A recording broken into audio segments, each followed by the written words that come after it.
నా కొడుకు చనిపోయాడు, అదే రోజున అన్నీ చేసాం. మరో రోజు 9వ రోజు 11వ రోజు 13 ఏంటి తోకలు, 3వ రోజు చేయరండి, 5వ రోజు చేయరండి, 11వ రోజు చేయరండి, మేము చెయ్యం. పుస్తకాలు కట్టారండి, మేము కట్టాం. బియ్యం వేయాలి, మేము వేయం. మేము లోక మర్యాదను అనుసరించేవాళ్ళ.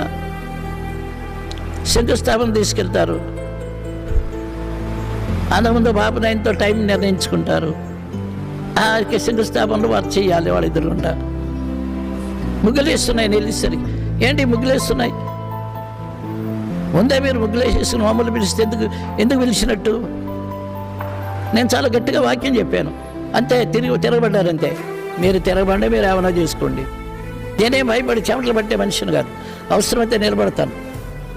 కానీ ఆత్మీయ జీవితంలో, నువ్వు విశ్వాస జీవితంలో ఎవరో వాళ్ళు ఇష్టం చేయాలి, వీళ్ళు ఇష్టం చేయాలి, అందరూ ఇష్టం చేయాలంటే మరి దేవుని ఇష్టం ఎప్పుడు చేస్తాను?